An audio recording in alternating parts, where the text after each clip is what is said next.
25 اضلاع کے deputy commissioners اس کوشش میں ہیں کہ ایک پارٹی پاکستان تحریک انصاف کے لوگوں کو گرفتار کرے۔ کیا ایسے حالات میں شفاف الیکشنز ہو پائیں گے؟ کیا گارنٹی ہے کہ بار بار ایم پی او جاری کرنے والے ڈپٹی کمشنرز کی سوچ تبدیل ہوگی؟ اور تو اور جو فضل الرحمان صاحب کی جماعت کے وکیل ہیں ان کی بھی کافی طبیعت انہوں نے صاف کی chief justice Peshawar high court نے،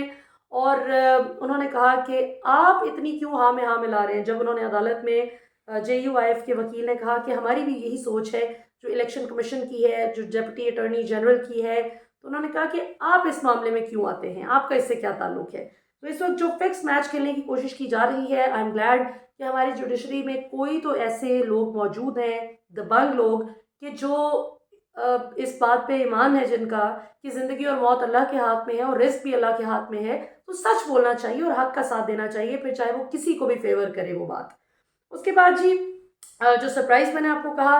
کہ نگران حکومت نے دیا ہے وہ یہ کہ سرفراز بگٹی جو کہ انٹیریئر منسٹر تھے کیئر ٹیکر گورنمنٹ کے، 4 مہینے وہ کیئر ٹیکر انٹیریئر منسٹر رہنے کے بعد اب انہوں نے ریزائن کر دیا ہے، اور اب انہوں نے آج باقاعدہ طور پر پیپلز پارٹی جوائن کر لی ہے۔ یہاں سے آپ اندازہ لگائیں کہ جب آپ کی نگران حکومت ہی اتنی ڈیسپریٹ ہے خود اقتدار میں آنے کے لیے، اور ابھی تو یہ ایک وزیر صاحب ہیں جنہوں نے کھل کے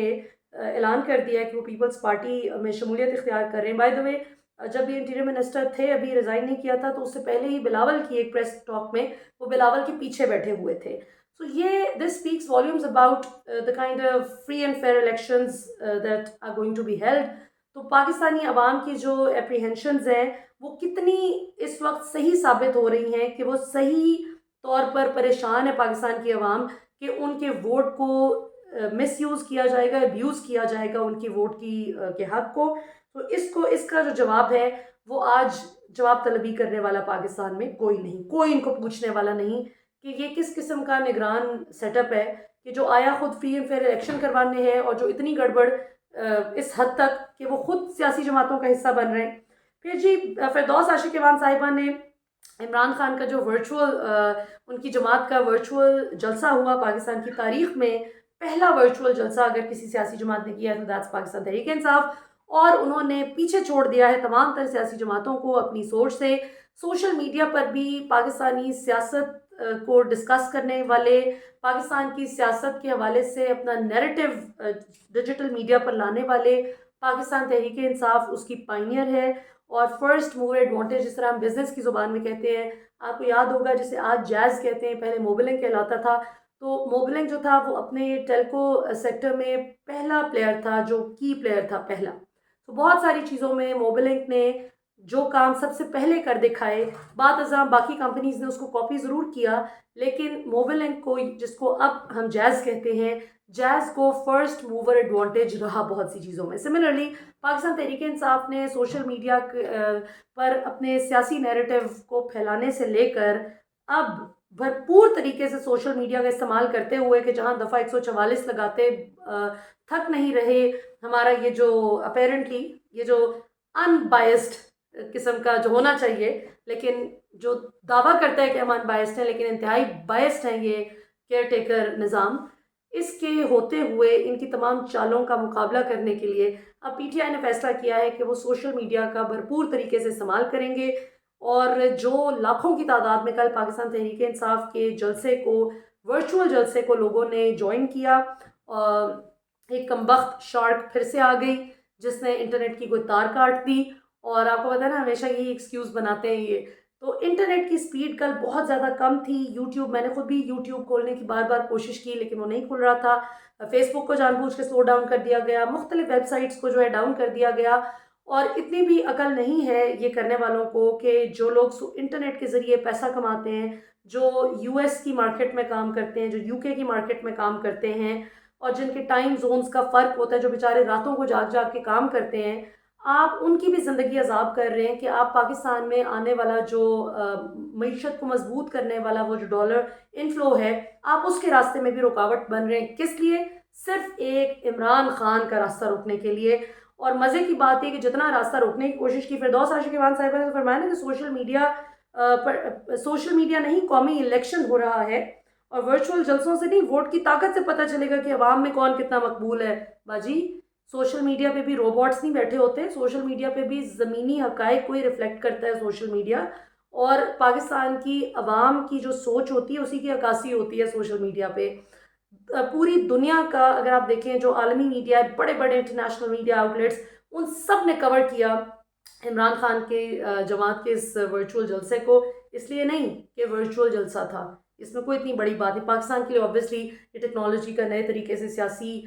ایک جدت کا اظہار تھا، لیکن انٹرسٹنگ پارٹ یہ تھا کہ عمران خان کی سپیچ ایک جو ہے وہ پی ٹی آئی کی سوشل میڈیا ٹیم نے آرٹیفیشل انٹیلیجنس کی مدد سے عمران خان کی ایک سپیچ جو ہے وہ تیار کی، اور وہ چھوٹی سی ایک سپیچ چلائی جس کو سن کے خیر بڑی دنیا روئی بھی،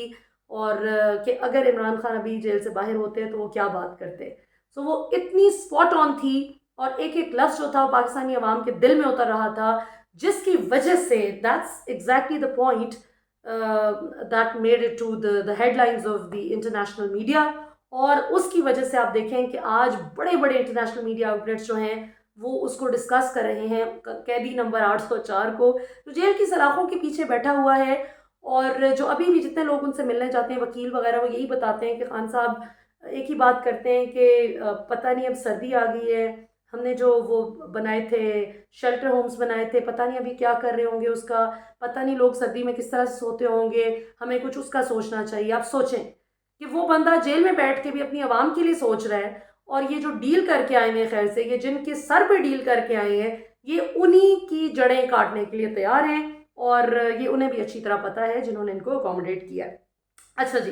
میاں صاحب نے ایک اور بڑا انٹرسٹنگ شکوہ کیا جنہوں نے کہا چترال والوں سے پوچھوں گا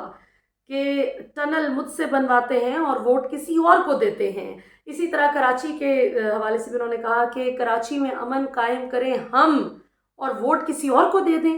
اسی سے آپ دیکھیں ان کی انسیکیورٹی کا پتہ چلتا ہے کہ he is so sure about the fact that people are not going to vote for him. یہاں سے آپ اندازہ لگائیں، بجائے اس کے کہ کہیں کہ چترال والوں آپ کے لیے ٹنل بنائی تھی، کوئی آسان نہیں کیتا سی، ویسے عوام دے پیسے نہ لیجیے بنائیے تو بنائیے، اینی وے آپ یہ کہہ رہے ہیں کہ ووٹ کسی اور کو دیتے ہیں، اس کا مطلب ہے کہ آپ کو یقین ہے کہ لوگ آپ کو ووٹ نہیں کریں گے۔ یہاں سے آپ دیکھیں کہ کتنی نیگیٹو نوٹ پہ اپنی کیمپین لے کے چل رہے ہیں۔ اچھا جی، پھر کوئکلی متی اللہ جان صاحب نے ایک چیز کلیریفائی کی ہے جی، کل سے جو سرکولر بہت چل رہا تھا نوٹیفیکیشن کہ ججز جو ہیں ان کی بیویوں کی کوئی چیکنگ نہیں ہو سکے گی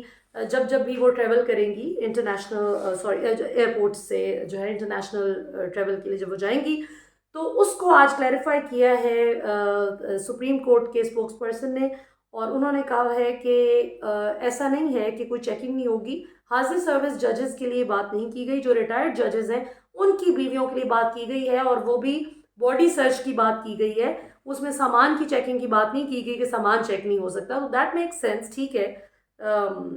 اور ویسے باڈی سرچ اگر ختم کرنی ہے تو سب کے لیے کر دیں، اور اگر باقیوں کی کرنی ہے تو ان کی بھی کر لیں، یہ اتنا ایکسٹرا پریویلیج مجھے نہیں پتا کہ، اور یہ صرف پاکستان میں ہوتا ہے آنیسٹلی،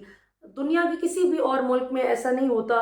کہ کسی بھی اہم عہدے پر تعینات لوگ اپنے لیے یا اپنی بیویوں کے لیے اتنا پریفرینشل ٹریٹمنٹ جو ہے وہ ایکسپیکٹ کریں یا جرت کریں کہنے کی کہ ہمیں یہ ایسا ٹریٹمنٹ ملنا چاہیے بھی، کیوں؟ تو یہ جو کلونیل مائنڈ سیٹ ہے یہ ابھی بھی پاکستان میں جو ہے وہ موجود ہے، وچ از ویری انفارچونیٹ۔ اور اس کے علاوہ اور بھی بہت سی انٹرسٹنگ چیزیں ہیں ناظرین، لیکن ابھی ہمارا آلریڈی کافی لینتھی ہو گیا آج کا پروگرام، تو انشاءاللہ آپ سے اگلے پروگرام میں کل ملاقات ہوگی، ابھی تک کے لیے اتنا ہی۔ پاکستان ہمیشہ زندہ باد۔